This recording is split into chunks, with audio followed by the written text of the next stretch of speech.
Hi friends, ఈరోజు నేను dosa బ్యాటర్తో breakfast recipes చేస్తున్నానండి. ఎలా చేయాలో చూసేద్దాం. ఫస్ట్ అటుకులు సగ్గుబియ్యం నానబెట్టుకోవాలి. ఇందులో సగ్గుబియ్యం అండి, ఫస్ట్ అటుకులు, ఇవేమో మినపప్పు అండి. 1 కప్ మినపప్పుకి 3 కప్స్ రైస్ వేసుకొని నానబెట్టుకోవాలి.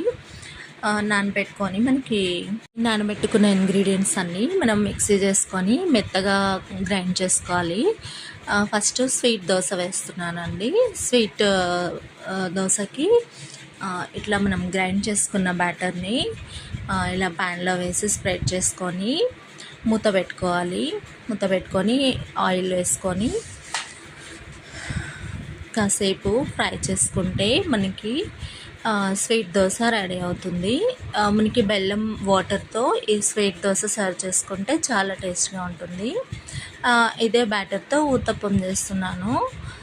ఊతప్పంకి మనకి సెపరేట్ ప్యాన్ పెట్టుకొని ఒక 2-3 స్పూన్స్ వేసుకొని బ్యాటర్ వేసుకొని స్ప్రెడ్ చేసుకొని మనకి ఆనియన్, గ్రీన్ చిల్లీ,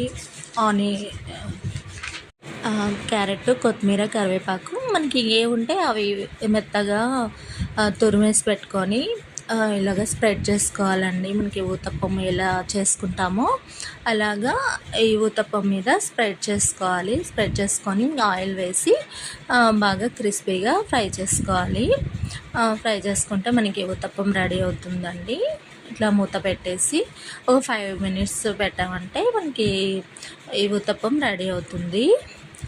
ఈ విధంగా మనకి ఊతప్పం చేసుకున్నాము.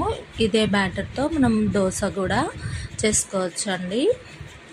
మనము స్వీట్ దోశతో ఇలా బెల్లం కరిగించుకున్న వాటర్తో సర్వ్ చేసుకుంటే స్వీట్ దోశ చాలా టేస్టీగా ఉంటుంది. మనం ఊతప్పంకి కూడా ఏదైనా చట్నీ, కోకోనట్ చట్నీ కానీ, పల్లీ చట్నీ కానీ, ఎనీ చట్నీ, ఏ చట్నీతో అయినా కూడా మనకి ఊతప్పం కూడా చాలా టేస్టీగా ఉంటుంది.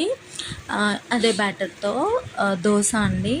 ఇంకా దోశ కూడా ఇంకొంచెం మనకి దోశ బాగా స్ప్రెడ్ చేయాలి అంటే కొంచెం వాటర్ వేసుకొని ఇలా దోశ వేసుకొని బాగా క్రిస్పీగా ఫ్రై చేసుకుంటే దోశ అయితే చాలా టేస్టీగా క్రిస్పీగా ఉంటుంది. మనం ఎనీ చట్నీతో అయినా కూడా ఈ దోశ మనము సర్వ్ చేసుకుంటే బాగుంటుంది.